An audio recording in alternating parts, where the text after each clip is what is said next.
Netflix पर एक film है थार। निर्माता सुप्रसिद्ध अभिनेता अनिल कपूर हैं, यानी प्रोडक्शन उनका है। निर्देशक हैं राज सिंह चौधरी। मुख्य भूमिका में अनिल कपूर ही हैं। राजस्थान के पाकिस्तान से लगते इलाके की कहानी है। केंद्र में रहस्य और अपराध है। ध्यान से देखें तो मूलतः पाशविकता है।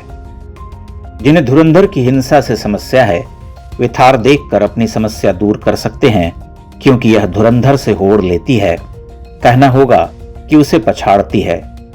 सेक्स के दृश्य और गालियों के क्या कहने।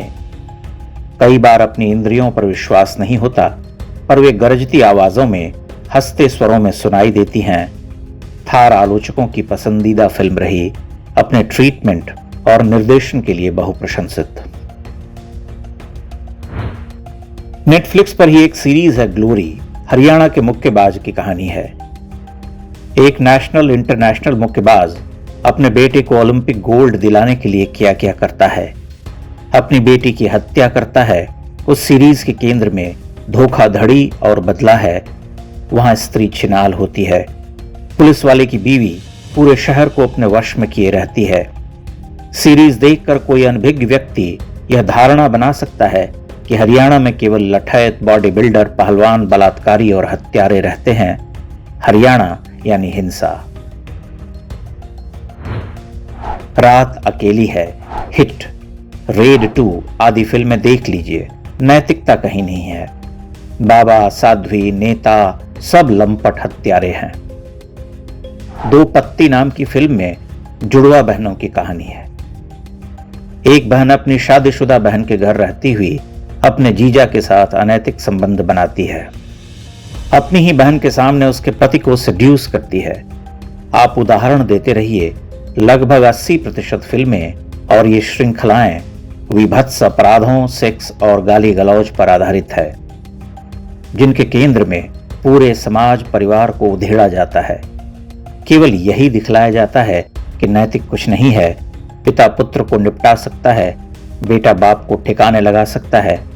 व्यभिचार एक बहता हुआ सोता है। लोग उमक उमक कर नहा रहे हैं। सेक्स के दृश्य सहज हैं। हर ओर सेक्स हो रहा है। गालियों के बिना शायद ही कोई दृश्य पूरा होता है। पूरा सामाजिक ताना बाना ध्वस्त हो चुका है। ध्यान रहे, यह OTT प्लेटफॉर्म पर हो रहा है। अभी हम केवल नेटफ्लिक्स की बात कर रहे हैं, बाकी का भी यही हाल है। 1/3 से 50% फिल्मों की शुरुआत हत्या से होती है। स्क्रीन पर गाढ़ा बहता हुआ खून दिखाई देता है। आपके लिए यह सब बुद्धू बक्से पर परोसा जा रहा है। घर पर बैठकर मजा लीजिए। सिनेमा हॉल जाने का कष्ट क्यों उठाना। घर बैठे सब कुछ देख सकते हैं, सीख सकते हैं। आपके बच्चे सीख सकते हैं। महिलाएं, बहनें, पत्नियां सीख रही हैं। समाज में आपराधिक वृत्ति जिस तरह से बढ़ रही, उससे यही अंदाजा लगता है कि उनका मिशन सफल हो रहा है। शाहिद कपूर की एक फिल्म है देवा। आप उसमें मुंबई के एक सुपर कॉप से परिचित होते हैं, जैसा वास्तविक जीवन में आपने कभी नहीं देखा होगा। यह सुपर कॉप मूलतः लंपट टपोरी है। उस चरित्र को कुछ इस तरह से गढ़ा गया है कि आप चौंक सकते हैं। परंतु सिनेमा और साहित्य यही तो करते हैं। आप जिन बातों पर विश्वास नहीं कर पाते, वह सब विश्वास दिलाया जाता है। चरित्र गढ़े जाते हैं। यह मनवाया जाता है कि कुछ भी संभव है। ध्यान देने वाली बात यह है कि यह सीरीज निर्माता भारतीय हिंदू समाज में कुछ अच्छा नहीं देख पाते। कोई भावना प्रधान कथा नहीं मिलती। करुणा तो है ही नहीं। व्यंग्य अब केवल क्रूरता से पैदा होता है। कोई आदर्श नहीं। प्रेम सम्मान दूर की कौड़ी है। अगर कुछ अच्छा देख भी पाते हैं तो वह नगण्य है। बिहार, उत्तर प्रदेश, पंजाब, हरियाणा, राजस्थान, मध्य प्रदेश आदि राज्यों में गुंडे घास फूस की तरह उगते हैं। यहां चरित्र नाम की चिड़िया नहीं होती। जात पात का जोर चलता है। ठाकुर ब्राह्मण अक्सर अत्याचारी होते हैं। पुलिस सरकार सब जनता के शोषक हैं। दिलचस्प है कि तथाकथित सत्य कथाओं पर आधारित सीरीज या फिल्मों में सेक्युलरिज्म की छौंक अवश्य लगाई जाती है। रहीम चाचा सिंड्रोम हर कथानक का एक आवश्यक हिस्सा है। भोपाल गैस त्रासदी पर आधारित सीरीज द रेलवेमैन आदर्श उदाहरण है। वहां समुदाय विशेष के काल्पनिक चरित्र गढ़े गए हैं जो हवा में फैले जहर से बचाने के लिए अपनी जान तक की परवाह नहीं करता। रहीम चाचा हिंदुओं की जान बचाते हैं। ये लो गंगा जमनी शरबत पियो और मस्त हो जाओ। भोपाल गैस कांड की रात असिस्टेंट स्टेशन मास्टर गुलाम दस्तगीर के अतिरिक्त कोई और भाईजान वहां नहीं था। ये बात किसी से छिपी नहीं है, लेकिन सीरीज देखेंगे तो भरोसा हो जाएगा कि गुलाम दस्तगीर जैसे भाईजान न होते तो भारत के हिंदू लाखों साल पहले ही डायनासोर की तरह लुप्त हो चुके होते। पाकिस्तान में भारत के लिए जासूसी करने वाले भी सेक्युलरिज्म का प्रचार करते हैं। उसके लिए जिस पात्र का चयन किया गया है वह सरदार है, इसलिए वह गुरुद्वारों का ऋणी है, अपने ईसाई शिक्षक को याद करता है, शेष हिंदू समाज पर थूकता है। यह भी कहता है कि हम तो शांति और सत्याग्रह से अंग्रेजों से सत्ता छीनने वाले असली देशभक्त हैं। नेटफ्लिक्स अमेरिका के ईसाई औपनिवेशिक तंत्र का एक औजार है। भारत विशेष रूप से उसके निशाने पर है। कुछ वर्ष पहले यह बात सामने आई थी कि नेटफ्लिक्स और अमेज़न प्राइम वीडियो की किसी प्रोडक्शन कंपनी को अपना प्लेटफॉर्म देने की एक अलिखित शर्त होती है कि उसमें हिंदू धर्म और देवी देवताओं को नीचा दिखाने और भारतीय परिवार व्यवस्था को तोड़ने वाला मैसेज होगा। इसे कल्चरल सबवर्जन कहते हैं, जिसमें किसी समाज को अंदर ही अंदर उसकी जड़ों से काट दिया जाता है। सीक्रेट गेम्स, लैला, घोल, मैंगो ड्रीम्स जैसे कई उदाहरण मिलेंगे।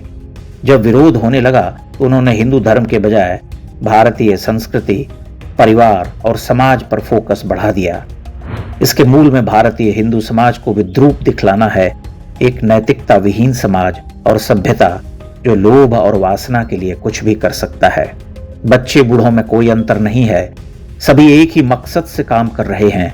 स्त्रियों का चरित्र घटिया है, हत्या और सेक्स बहुत साधारण बातें हैं।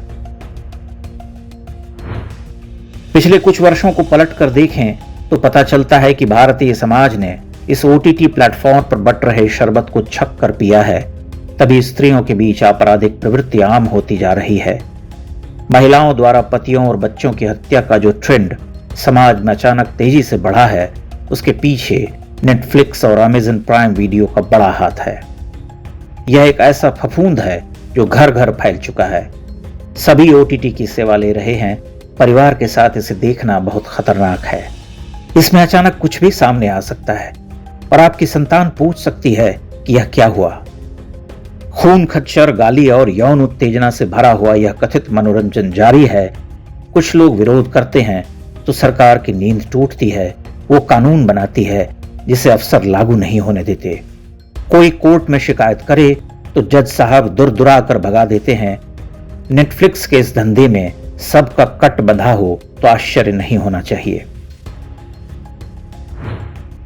आए दिन जो समाचार हम पढ़ते और देखते हैं उससे पता चलता है कि हमारा समाज इन फिल्मों, वेब सीरीजों से सीख रहा है।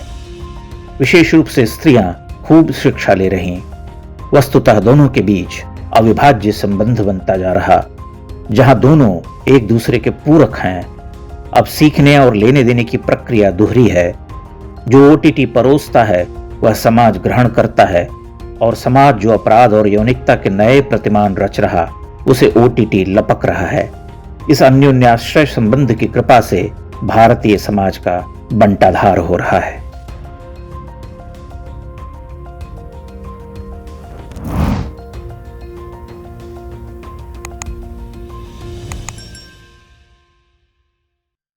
इंडेक्स ऑनलाइन के वीडियो समाज को समर्पित हैं। आप इनको डाउनलोड करके जैसे चाहे वैसे प्रयोग कर सकते हैं। चाहे तो आप हमारे टेलीग्राम चैनल से जुड़ सकते हैं। वहां सारे नए पुराने वीडियो आपको मिल जाएंगे। हमारे सोशल मीडिया लिंक हर वीडियो के डिस्क्रिप्शन में होते हैं। हमारा एकमात्र उद्देश्य हिंदू समाज को जागृत और एकजुट करना है।